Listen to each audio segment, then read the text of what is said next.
Saúde a todo mundo de Deus na paz do Senhor. Amém. Glória a Deus. Igreja amada do Senhor, eu estava só observando, Aleluia.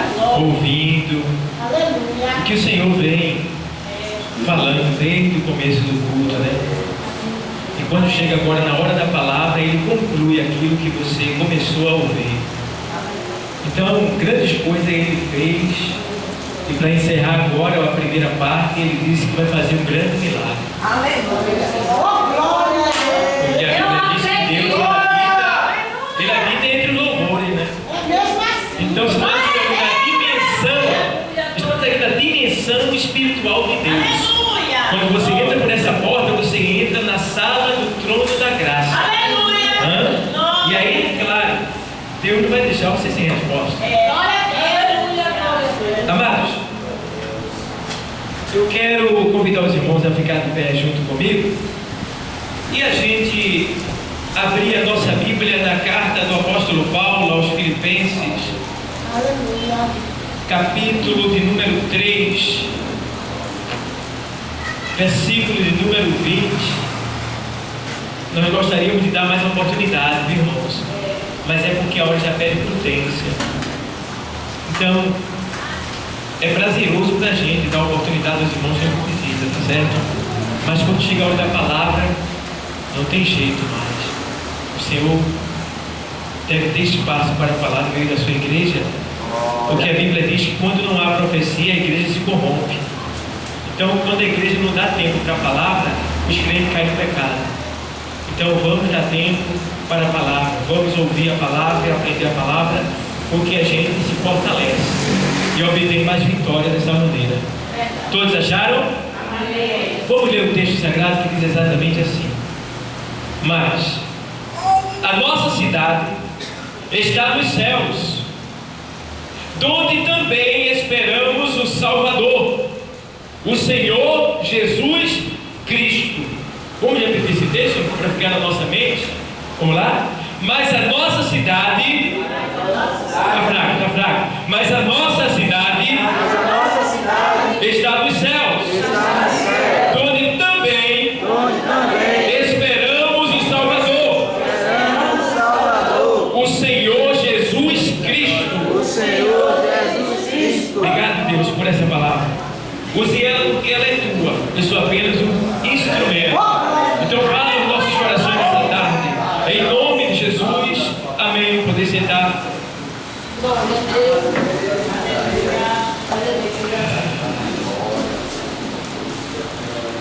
Amados, eu quero fazer uma interrogação aos irmãos, que também é para mim, serve para mim.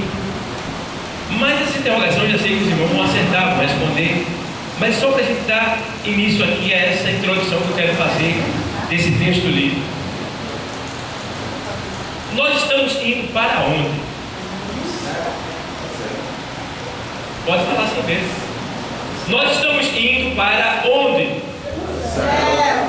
Muito bem, fala assim mesmo. Para onde? Céu. Muito bem.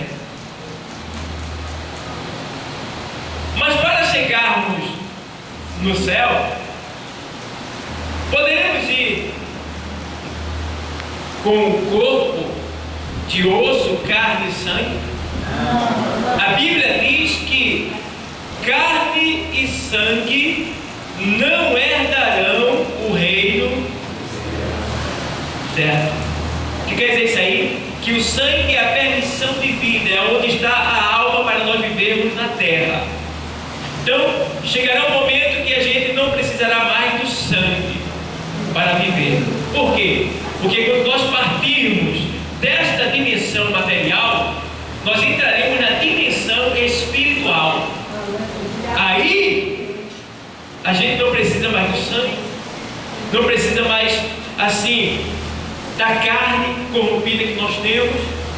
Por quê? Porque nós receberemos um corpo glorioso, um corpo que não precisa de sangue, um corpo que não envelhece, que não morre, que não se entristece, que não perece, corpo perfeito, semelhante ao de Cristo.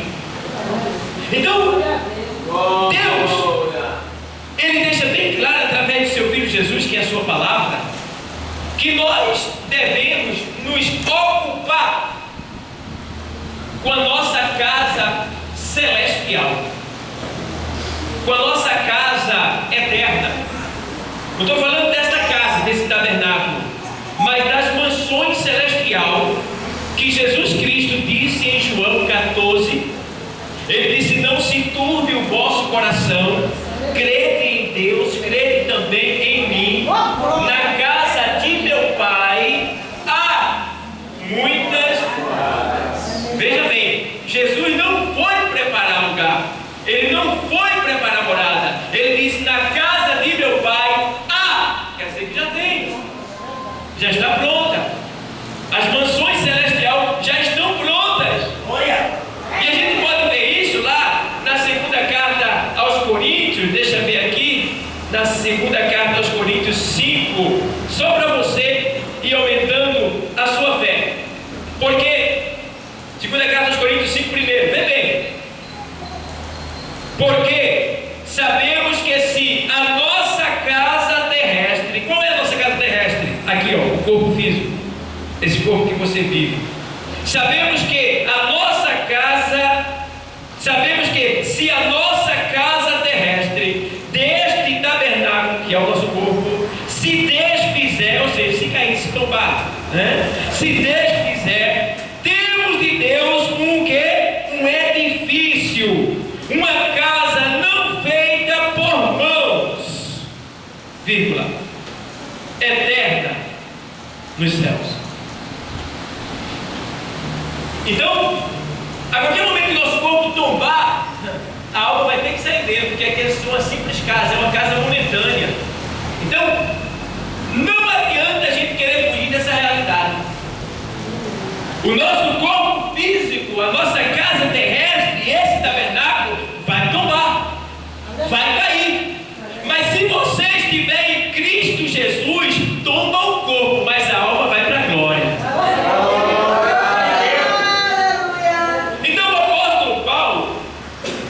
Escreve aos Filipenses esse texto, veja bem, mas a nossa cidade está nos céus. A gente tem caminhado, muitos de nós têm buscado solução aqui e ali, e a gente busca até viver bem em determinado lugar. Muitas pessoas que se mudam achando que sua bênção ou que a sua prosperidade está em tal lugar ou em tal lugar, e depois tornam atrás porque não buscaram no Senhor para saber qual é o lugar que ele deve prosperar, onde ele deve ficar. Não buscaram o conselho do Senhor, e aí sai por aí fazendo o que vem da mente e quebra a cara, e depois tem que voltar se quiser permanecer na presença do Senhor. Mas a gente vê que o apóstolo Paulo, ele escreve aos Filipenses dizendo: olha, a nossa cidade está nos céus. Então, amado, o que é que ele está querendo dizer com isso aqui também? Que você não deve baixar a cabeça, você deve olhar para cima. Olhar para cima o quê? Por quê? Porque você sabe que você está passando um pequeno momento aqui, mas daqui a pouco você está aqui, mas você não é daqui. Daqui a pouco você vai estar lá. Ai, irmão, você está dizendo que eu vou morrer, pastor? Eu não sei. Te prepara. Eu não tenho medo de morrer, não. E quem tem medo de morrer é porque está em pecado, não é verdade? Está em pecado. Qual é o maior desejo de um filho? Um filho que é inocente, um filho que depende do pai. Qual é o maior desejo dele? É estar com seu pai. Ele não quer se distanciar do pai. O filho, ele só quer se distanciar do pai quando ele cresce, quando ele envelhece. Mas crente não deve ser velho, ele deve ser sempre novo, pelo poder da palavra. É por isso que o Senhor diz que nós temos que nos tornar como uma criança. Está entendendo? Então o que quer dizer isso aí? Se ele diz que nós temos que nos tornar como uma criança, é porque sendo uma criança, a gente vai depender sempre dele. Tudo que ele fizer, que a gente quiser, a gente vai pedir a ele, vai recorrer a ele. Até quando alguém, por um acaso, tenta nos agredir, nos bater, nos amedrontar, a gente corre para quem? Para o nosso pai. Diz: olha, pai, ali, pai. E aí o pai toma a nossa frente. Porque qual o pai que quer que alguém se meta a bater ou tente agredir o seu filho? Meu pai. O pai dá vida pelo filho. E o nosso Pai Celestial, ele já deu a vida dele por cada um de nós, porque ele colocou a sua palavra, ou seja, no corpo de Jesus, ele trouxe a sua palavra viva aqui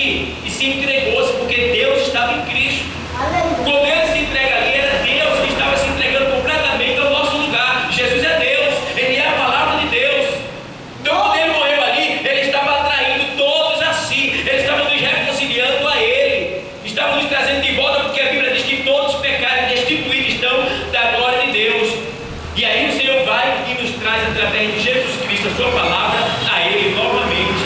E aí quebrou, né? Derrubou a barreira de inimizade que existia entre nós e Deus. E aí fez essa nova ligação. É por isso que Jesus diz que ninguém veio ao Pai senão por mim. Mas vamos entrar mais nesse versículo para entender mais uma coisa. Mas a nossa cidade está nos céus, onde também esperamos o quê? O Salvador. Então, o que o Filho de Deus tem no céu? Você já parou para pensar nisso? A gente sempre fica preocupado com emprego, com comida, dinheiro, pagamento disso, pagamento daquilo, né? Casa bonita, sofá, DVD, televisor LCD, né? E a gente sempre fica preocupado com as coisas materiais, as coisas seculares. E às vezes a gente esquece que as coisas seculares, as coisas terrenas são passageiras. Você vê, lança um carro novo hoje, amanhã já tem outro carro superior a ele. Lança um celular bonito hoje, amanhã já tem outro celular superior a ele. Lança uma moda, uma roupa hoje, amanhã já tem outra mais bonita do que aquela. Então tudo aqui na terra passa, tudo passa, tudo é perecível aqui. E aí a gente esquece que não vale a pena esperar nas coisas de baixo, mas sim nas coisas de cima. E aí a gente vê que lá na carta aos Colossenses 3:1, vê o que tem lá para você ir começando a compreender o que Deus quer falar com você nessa tarde.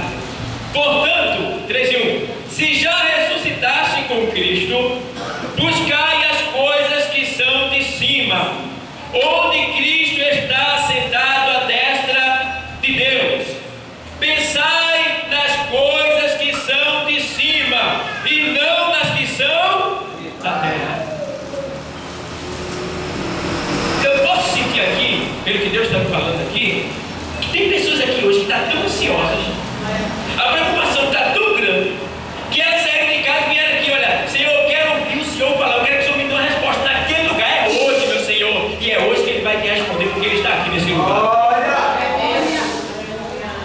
E aí, olha, veja bem, entenda o que é que Deus quer fazer você frisar, entenda o que é que Deus quer fazer você olhar.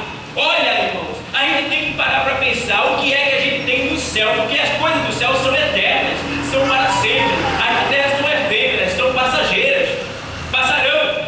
O apóstolo Pedro diz que um dia toda a terra e toda a obra que nela há se queimará, e aí não haverá mais lembrança de mais nada. Então, do que vale a pena? Não vale a pena a gente ficar morrendo, lutando, brigando, passando por cima de A, de B, querendo isso e aquilo, a força de todo jeito. Não, porque se a gente tentar, talvez com a nossa força a gente pode até conseguir, mas perto lá na frente. Vou esperar no Senhor, porque quando Ele dá, ninguém toma. Né? E aí fica vendo aí que as pessoas que vivem assim, tão preocupadas com as coisas de baixo, estão aí, ó, a gente vê na mídia, pessoas ricas que estão se corrompendo, roubando, se aproveitando do dinheiro da nação. E para botar esse dinheiro aonde? Porque eles não vão durar mais do que 100 anos nem 200 anos. Daqui a pouco eles estão passando, o dinheiro fica tudo aí, não vai levar nada. E aí não vale a pena. Pensa direitinho, o que é que Deus está querendo dizer para você? Pensa nas coisas que são de cima. O que é que o Filho de Deus tem no céu? O que é que você tem no céu? Você já parou para pensar nisso? Aleluia! Glória! Mas vamos cantar um pouquinho aqui? Vamos ver na palavra de Deus quando Ele diz assim. Aí Ele faz assim: nossa cidade está no céu, onde também esperamos o Salvador, o Senhor Jesus Cristo. Então a primeira coisa que nós temos no céu, temos que olhar para lá, esperar de lá e ficar atento, porque daqui a pouco isso que a gente tem vai acontecer. Quem é? Jesus Cristo. Aleluia! Nós temos Ele, e Ele está no céu, à destra do Pai, intercedendo por mim e por você. E o texto deixa bem claro que daqui a pouco Ele está voltando. Ele está voltando. Veja, por exemplo, na carta aos Romanos 8, 22 ao 24, só para a gente concluir algumas coisas que a gente está lendo aqui. Vamos lá, 8, 22 ao 24. Vou ler para você. Aleluia. Diz assim o texto sagrado: porque sabemos que toda a criação geme e está juntamente com dores de parto até agora. Isso é Paulo escrevendo aos Romanos, dizendo que a natureza está gemendo e está com dores de parto. Quer dizer isso, pastor? Isso quer dizer que até a natureza está clamando pela volta de Cristo, está desejando a volta de Jesus. E a Bíblia diz que a natureza está com dor de parto. Você já viu alguém, uma mulher com dor de parto? É terrível. A dor, eu não posso dizer porque nunca senti. Não é verdade? Mas as mulheres que estão aqui sabem muito bem o que significa dor de parto. É uma dor que ela não quer saber de mais nada. E eu já ouvi uma mulher dizer que quando ela vai ter um filho, que é normal, diz que quando ela está dando à luz do filho, ela dá um grito que parece o grito da morte. Quem está na sala toma um susto. É um grito terrível, né? Ela dá aquele grito e de repente cala-se e parece que ela morreu. Então a gente vê que é esta dor que a natureza está sentindo. É por isso que a gente vê seca no sul e enchente no deserto. Está entendendo? No sertão. É por isso que a gente vê as controvérsias, o calor aumentando, né? A natureza, os bosques pegando fogo, os peixes morrendo. E a agonia, os homens não sabem como explicar. É porque a natureza ela está gemendo, terremoto, maremoto, ventania derrubando aqui no nosso próprio estado, aqui, lá no sul, no nosso Brasil. A natureza furiosa, sentindo dor de parto, ela não consegue mais, ela já não está mais aguentando, ela está implorando, querendo que o Criador, ele venha logo. Por quê? Porque quando o Criador vier, ele vai restaurar todas as coisas. E até a natureza será restaurada. E nós também seremos restaurados. Mas tem um tempo, é por isso que a Bíblia diz aqui, ó, vou ler mais adiante. E ele diz assim, ó, porque sabemos que toda a criação geme e está juntamente com dores de parto até agora.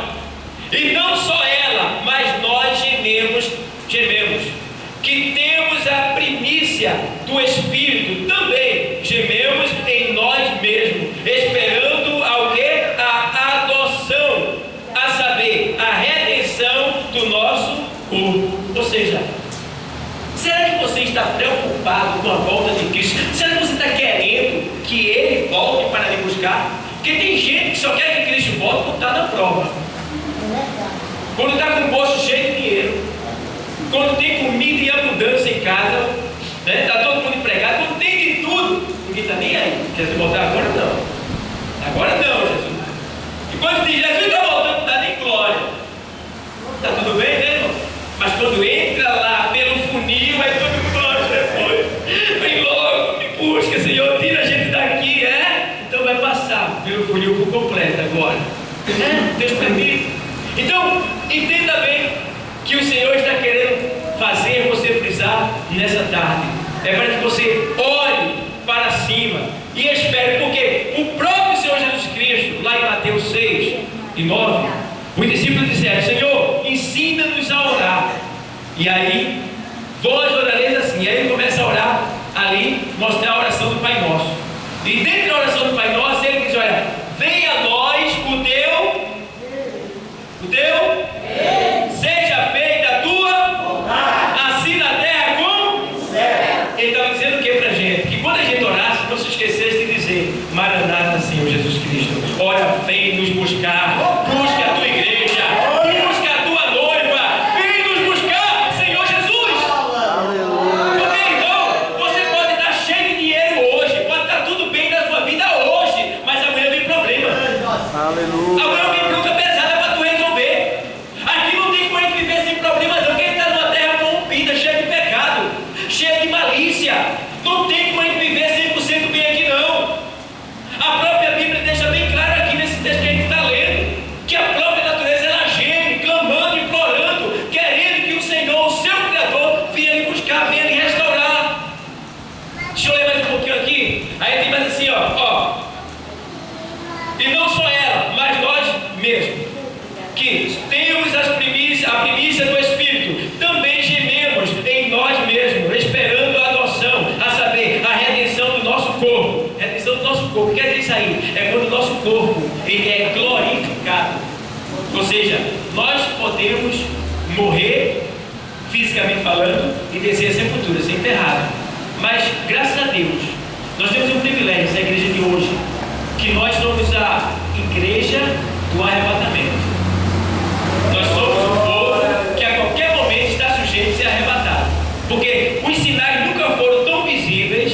como são agora na era que a gente está vivendo. Então te prepara para o arrebatamento. Te prepara. E tem mais. Deixa eu lembrar uma coisa para você. Cuidado. Porque tem gente dizendo assim: se eu não for na primeira, eu vou na segunda. Isso é coisa do diabo. Não existe dois arrebatamentos, só existe um. Onde é que tem na Bíblia dois arrebatamentos? Não existe. Só tem um. E quem não for no primeiro, ou seja, quem não for no arrebatamento, para ir depois, não tem condição. Por quê? Porque a Bíblia diz que quando ele voltar pela terceira vez, agora ele vem pela segunda, nos arrebatar, depois ele volta pela terceira vez, ele vai descer bem no Monte das Oliveiras, lá em Jerusalém. Vai descer bem no Monte das Oliveiras para libertar Israel da guerra mundial que está acontecendo ali, que é para matar todos os ímpios que estão ali contra Israel, todas as nações que estão contra Israel. Ele vai limpar a terra de tudo que não presta e vai estabelecer o milênio, que é 1000 anos onde Jesus Cristo vai governar a terra junto com a igreja que foi arrebatada, foi para o céu e tornou com ele para livrar Israel do anticristo. Então, se você não for arrebatado, porque não perdoou, porque não está amando, porque não está evangelizando, porque não está se consagrando, não está jejuando, não está orando, não está fazendo o que Deus te mandado fazer no teu coração, se você ficar, você tem 98% de ir para o inferno. Não tem chance, porque a Bíblia diz que a ira de Deus vai vir sobre a terra e todos vão participar dessa ira. Por quê? A Bíblia diz que estrelas cairão do céu, cairão sobre os rios, as águas se tornarão amargas e envenenadas, quem beber morre. O sol vai aquecer 7 vezes mais. Lá em 30:26 diz aí, você vai ver. A lua terá a luz do sol, ou seja, não haverá noite. Com isso as plantas morrem. As aves do céu subirão. A terça parte das aves do céu, a terça parte dos peixes do mar. A água do mar se tornará como sangue. Não haverá alimento. Malaquias diz que aqueles dias virão queimando como brasa, queimando, e ramos e raízes serão queimados. Não haverá alimento, não haverá ali lugar para estar. E quem fugir ainda vai ser perseguido pelo anticristo, que quer toda adoração para ele e que não vai aceitar ninguém que sirva ao Deus nesse tempo. Porque os que ficaram ainda vão ser perseguidos, ainda vão ser presos e torturados para fazerem parte do exército do anticristo. Mas se não aceitar, morre sendo torturado. Se não negar o nome do Senhor, ainda é salvo, vai para o céu. Mas se não aguentar e negar, vai para o inferno quando Jesus voltar pela terceira vez. Então, a ira de Deus vai vir sobre a terra. E Deus vai sentir tanta ira que ele vai mandar que a morte fuja dos homens pelo período de 6 meses. Não me fala, é 5 para 6 meses, não me fala a memória. Está em Apocalipse, 6 meses. E ela fugirá dos homens. Os homens quererão se matar e não conseguirão. Por que? Eu perguntei a Deus. Aí Deus me disse: para que os homens sintam na carne a dor, a ira e o preço do pecado que lhe deu tanto prazer quando Deus estava lhe convidando para ser santo e ele não quis ser santo. Você está entendendo? Quantas vezes Deus diz para nós: sede santo porque eu sou? Aleluia! Assim como é santo aquele que vos chamou, sede vós também santo em toda a vossa maneira de viver. 1 de Pedro, ali 1, 15 e 16. E quantas vezes Deus tem falado ao nosso coração dentro da sua casa, e a gente sai daqui convicto que foi Ele que falou, mas a gente não faz o que Ele me mandou fazer, como já foi falado nessa tarde. E aí a gente não percebe que a gente está longe da realidade do arrebatamento, que se Jesus vier agora, a gente fica. E Deus não te fez para ficar, Deus não te fez para ir para o inferno, Deus não te fez para te ver sofrendo, Deus te fez para estar do lado dele, glorificando o nome dele eternamente. Aleluia, glória a Deus. E às vezes a gente vem para o ciclo de oração, está dizendo: Deus, ciclo de oração, vai as irmãs que tem marido desempregado, que é aquela necessidade, e é uma bronca daqui, é bronca dali, tem que vir uma palavra de outra, aquela palavra que Deus vai te dar vitória. E tem vitória maior do que ir para o céu? Aleluia! Tem, irmão. É como já diz, toda vitória que você receber é uma vitória. Você vai se alegrar, mas amanhã vem mais outra luta, vem mais outra guerra. Porque Paulo diz a Timóteo, lá na segunda carta 2, ele diz: olha, aquele, vamos para lá. Segunda carta de Timóteo, Para você ver o que é que acontece, para você não ficar assim, tão querendo ficar nessa terra. Aqui, ó, segunda carta de Timóteo 2:3. Sofre, pois, comigo as aflições como bom soldado de Jesus Cristo.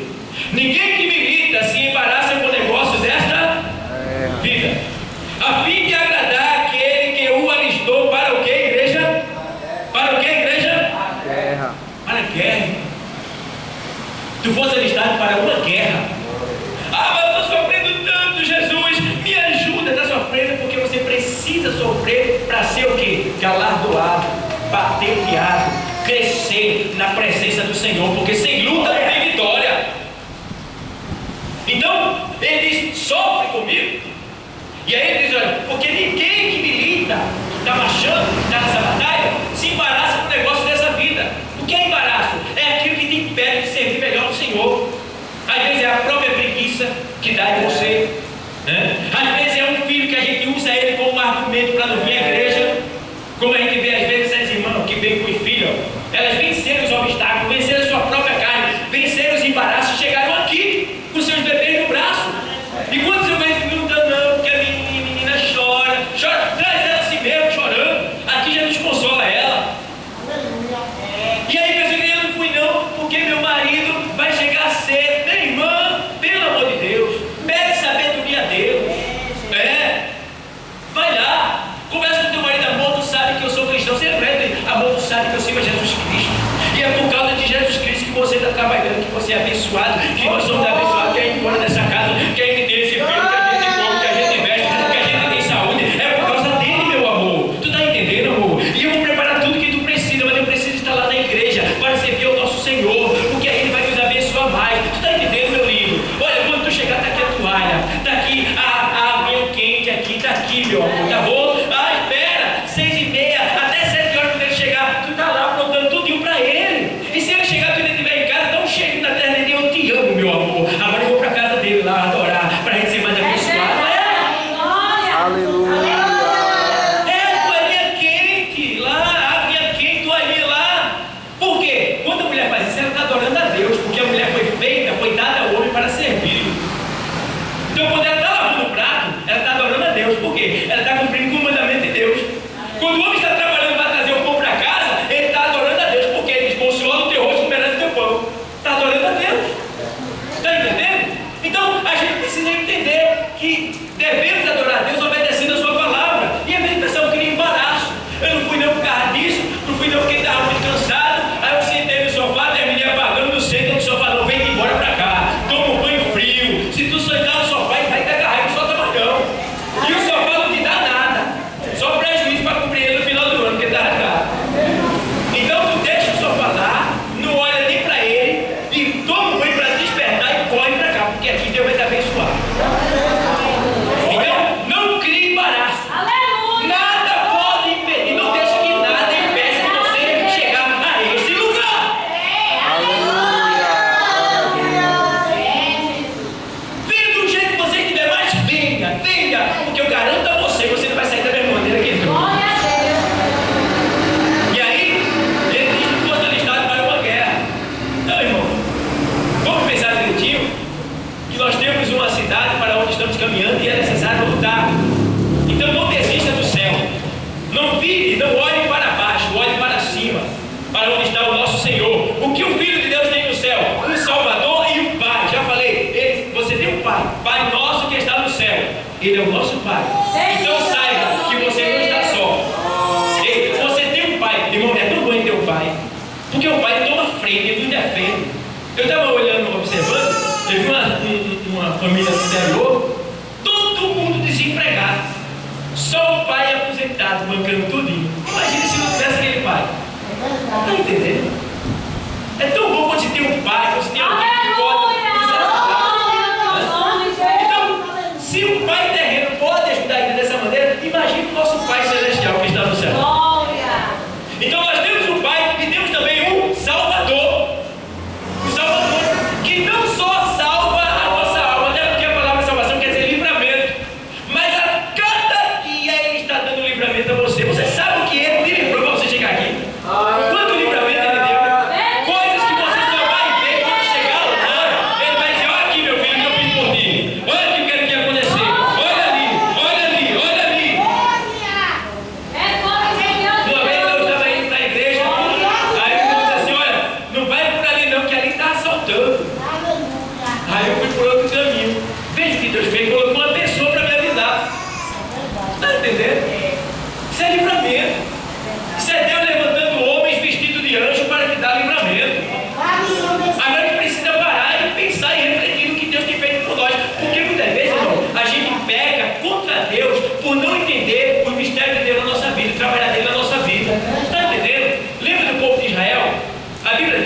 lá em Números 21 e 4, vê o que diz lá. Isso é para a gente aprender. Números 21 e 4, vamos para lá. Vem que coisa, misericórdia, que Deus te livre disso. Que Deus te livre disso. 21 e 4 de Números. O povo tinha sido liberto da onde? Do Egito. Deus fez 10 ali. Deus envergonhou 10 deuses do Egito. Foram 10 pragas. Cada praga era um Deus. Por que Deus envergonhou os 10? Para mostrar que Ele é o Deus que está sobre todas as coisas e que tudo está abaixo dele. Envergonhou os 10. E por último, agora o povo está saindo, se encontra com o mar e o inimigo atrás. E agora o pessoal, em vez de clamar a Deus, de pedir solução, começa a reclamar. E agora? O que é que a gente vai fazer? E agora? Por que não sucesso? A gente vai morrer. Tem gente que é assim, irmão. Em vez de clamar, de buscar o auxílio de Deus, buscar a resposta de Deus, fica dizendo, não vai dar não. Não vou conseguir não. O negócio está difícil. A crise vem aí. Deus não está preocupado com crise não. Porque quem tem fé não olha por vista, não anda por vista não. Irmão, a gente não anda por vista, a gente anda por fé. E quem anda por fé, anda vendo o invisível. Não é à toa. A fé, irmão, você não vê algo materializado, mas você sabe que aquele algo existe e que vai acontecer daqui a pouco na tua vida. Aí em 21:4, o que é que ele diz? Vou ler para você. Então partiram do monte pelo caminho do mar vermelho, a rodear a terra de Edom. Porém a alma do povo angustiou-se neste caminho, e o povo falou contra Deus. E contra quem? Porque nos fizeste subir do Egito, para que morrêssemos neste deserto, pois aqui nem pão, nem água há, e a nossa alma tem fastio deste pão tão vil. Olha para ele, desprezou as coisas santas de Deus. Deus colocou ele no deserto, colocou uma coluna de fogo à noite para aquecer ele no frio, colocou uma nuvem à tarde, durante o dia, para o sol não lhe queimar, tá? Deus fez através de Moisés a pedra jorrar água, e fez toda manhã, sem faltar um dia, cair o maná, que é o pão do céu, para ele se alimentar. E tem mais, era tanto milagre que as criancinhas, com 1 aninho de idade, calçavam o sapato. Quando ela completava 12, o sapato crescia, a roupa também crescia. Eles iam crescendo, completando 2, 3 anos, e a roupa crescendo junto com eles. E o sapato também crescendo, não precisava de roupa e nem de sapato, porque o mesmo sapato crescia, a mesma roupa também não envelhecia nem rasgava. Vê que poder? O maná que ele comia, ele pensava em algo, e aquele maná refletia aquele sabor da boca deles. Era muito poder que Deus dispensava para aquele povo, mas o povo era insatisfeito, era mal agradecido. E não é diferente hoje. Tem muita gente na presença de Deus que é mal agradecido. Deus tem feito grandes milagres na vida de todo mundo que está aqui, mas tem gente que ainda está reclamando porque está passando por um processo difícil. Mas Deus já disse que tu fosse chamado para a guerra. E eu gosto que ele te chamou para a guerra, chamou, mas a vitória já é certa, porque em Cristo Jesus nós somos mais do que vencedores. E aí? E ele vai assim, eis que estou convosco todos os dias até a consumação dos séculos. Você tem dúvida que ele está com você ainda? Tem dúvida? Quando Daniel foi lançado na cova do leão, tinha alguém ali com ele? Tinha não. Não tinha. Ele foi lançado lá sozinho. Mas ele não reclamou, pelo contrário, ele já tinha óleo, já tinha azeite, já tinha reserva. Ele continuou ali, em espírito de oração. E aí, por que os leões não comeu Daniel? Porque Daniel era um homem espiritual, e leão não come espírito, ele come carne. Aleluia. Está entendendo?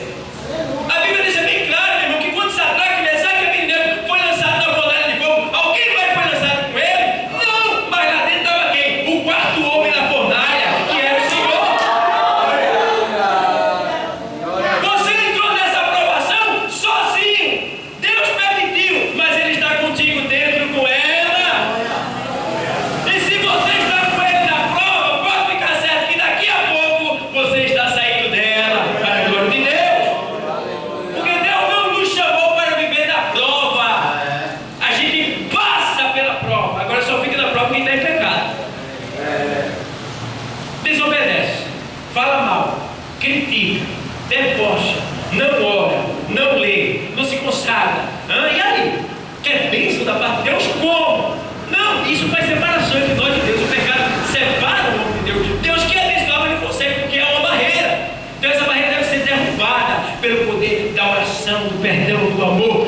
devoção, da entrega completa do seu coração a Deus, da servidão a Ele, aí sim, essa barreira cai por terra e o que há de vir virá e não tardará. Oh, rapaz, meu Deus. Ele diz mais assim, ó, a nossa alma está enjoada desse pão. E o diabo chega até assim e diz assim: oxe, não consegui se dar não, foi? Ainda está do mesmo jeito. Ih, rapaz, tem jeito mais não vai nessa não. Isso aí sai do inferno para te entristecer e te fazer desviar. Aí, vamos ler mais aqui o texto, vamos lá. Aí ele diz aqui assim, ó: então o Senhor mandou entre o povo serpente ardente, que morderam o povo e morreu muito povo de Israel. Pelo que o povo veio a Moisés e disse: havemos pecado, porquanto temos falado contra o Senhor e contra ti. Ora ao Senhor que tire de nós estas serpentes. Então Moisés orou pelo povo e disse o Senhor a Moisés: faze uma serpente ardente e põe-na sobre uma haste, e será que viverá todo mordido que olhar para ela. E Moisés fez uma serpente de metal e pô-la sobre uma haste, e era que, mordendo alguma serpente a alguém, olhava para a serpente de metal e ficava vivo. Quer dizer isso aí? Uma metáfora. É Deus mostrando lá no Antigo Testamento o que iria acontecer no futuro.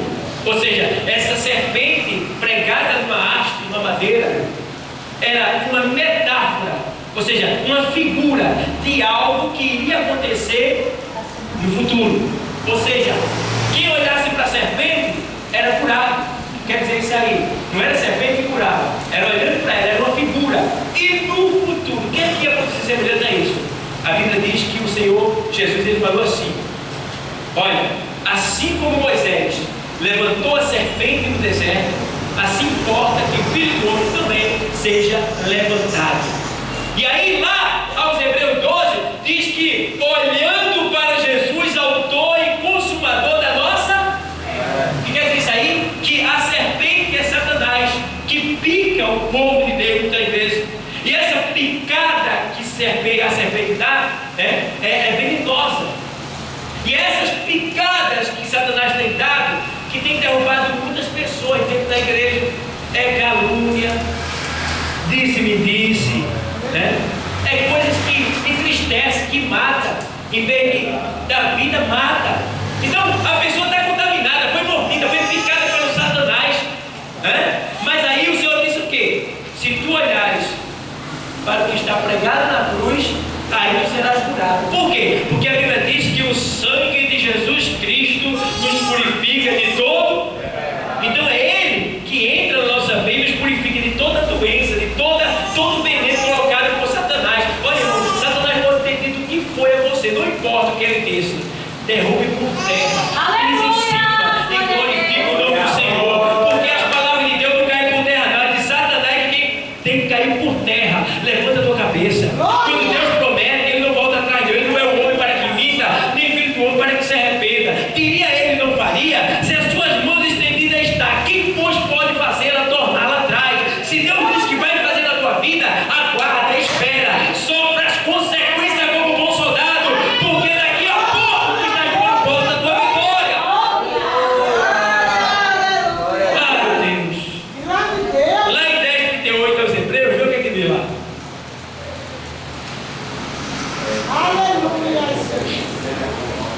Aos Hebreus 10:38. Glória a Deus.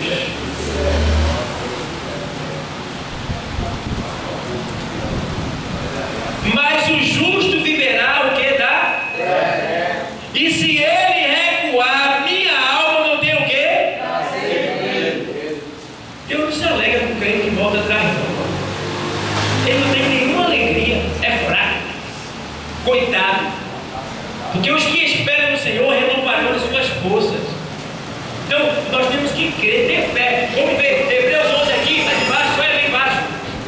Ora, a fé é o firme fundamento das coisas que se esperam. Sabe o que é fundamento? Toda vez que vai construir um edifício, tem que trazer um batistaca.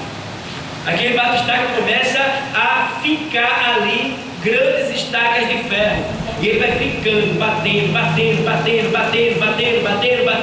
e vai batendo uma em cima da outra. O que é que ele está fazendo? Ele está fazendo um fundamento. Por que esse fundamento? Porque vai ser feito em cima desse fundamento um grande edifício. Para quê? Para que esse edifício, quando for levantado, ele não venha cair. Assim é a fé. Você tem que fundar a sua fé nesse edifício. Que edifício é esse? Jesus Cristo. Você não pode desfalecer. Funde a sua fé em Jesus Cristo, porque quem funda a fé em Jesus Cristo nunca vai cair.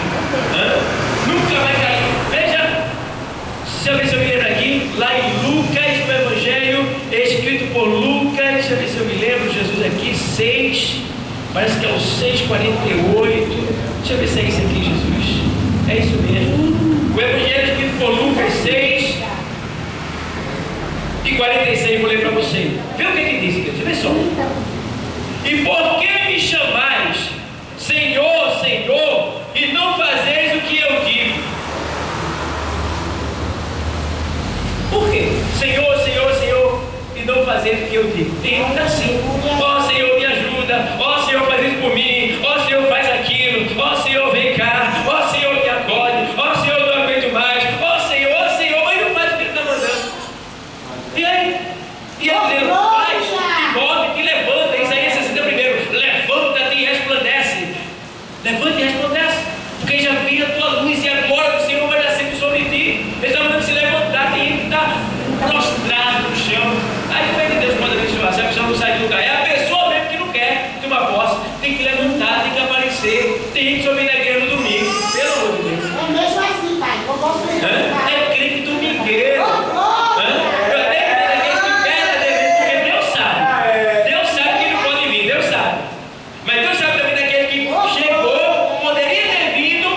E deleitou-se de frente à novela das 7, a novela das 6.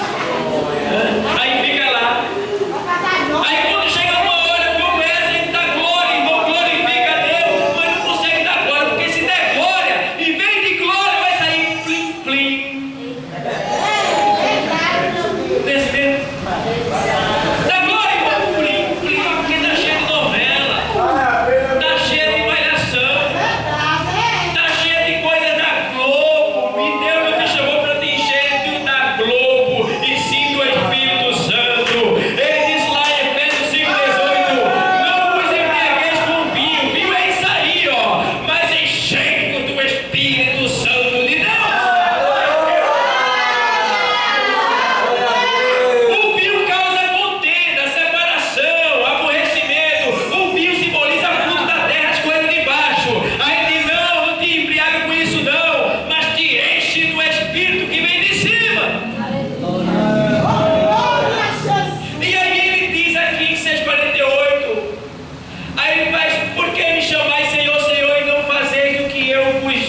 Ou seja, o que eu digo? 47. Eu li o 46. Vou ver o 47. Qualquer que venha a mim e ouve as minhas palavras e as observa. Esse observar quer dizer praticar, viver. Viver ela, fazer ela. E as observa. Eu vos mostrarei a quem é semelhante. É semelhante ao homem que edificou uma casa e cavou-a e cavou. E abriu bem fundo, e abriu bem fundo, e pôs os alicerces sobre a rocha. Quem é a rocha? E vindo a enchente, bateu com ímpeto, ou seja, com muita força, a corrente naquela casa, e não a pôde abalar, porque estava fundada sobre o quê? A rocha. Que é Jesus. Irmão, quem pratica a palavra de Deus, quem obedece o mandamento do Senhor, e não pode vir bronca do jeito que vier, a pessoa não está nem aí. Aí cumpre-se na pessoa o Salmo lá, 91 lá, que diz: 1000 cairão do teu lado, 10.000 à tua direita, e tu não serás o quê? Você está entendendo? Só vê, eita fulano se enviou, eita fulano caiu no pecado, eita fulano parou de vir para a igreja, tu está lá, glória a Deus, aleluia. Eu vou lá buscar, eu vou lá visitar, eu vou lá levar a palavra.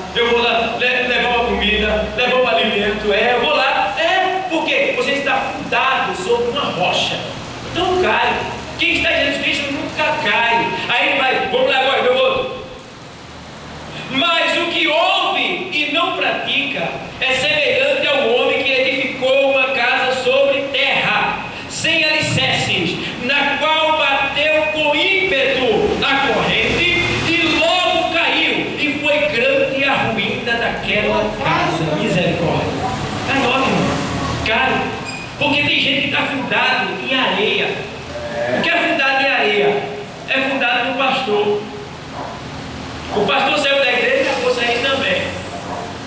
Está fundado em areia, que a gente é barro e pó. Está fundado na dirigente. A dirigente também não, só vale se fosse com ela. Nem aí. Eu gosto quando ela vem. Areia. Está fundado em areia. Está entendendo? Está fundado na placa da igreja. Eu vejo tem gente por aí. A minha igreja é maior, é melhor. A minha organizada, essas outras por aí, é as pequenininhas. Areia.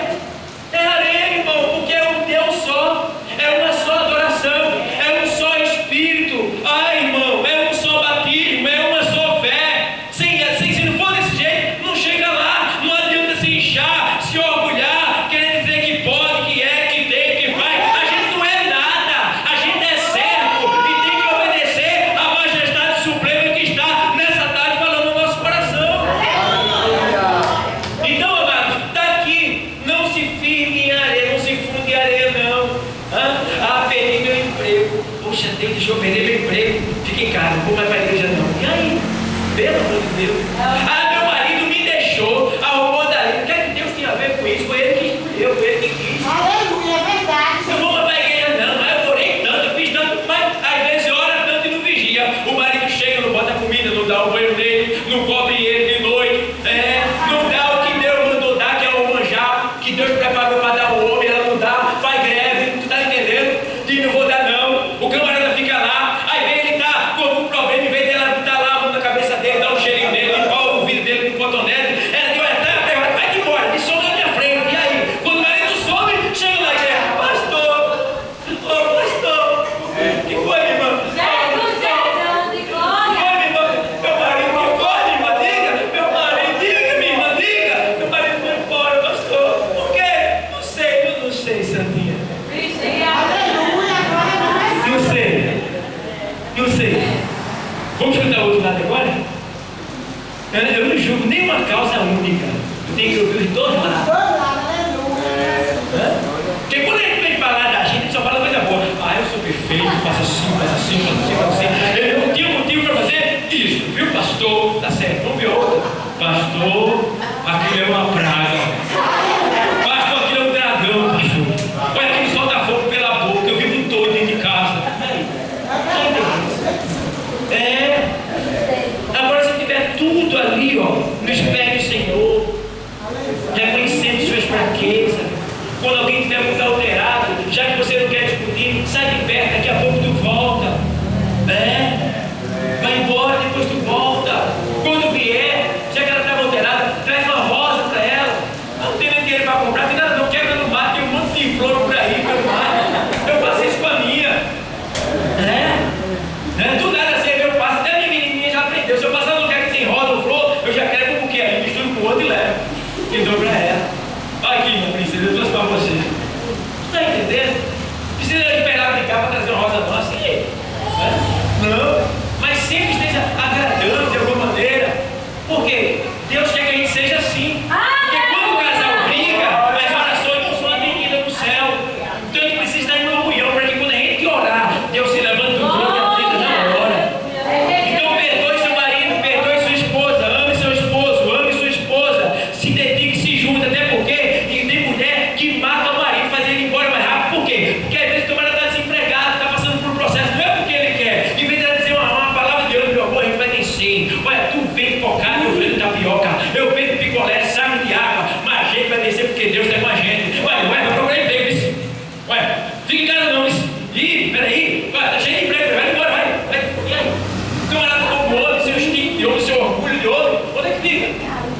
céu, você tem um Senhor do céu, você tem uma vida no céu.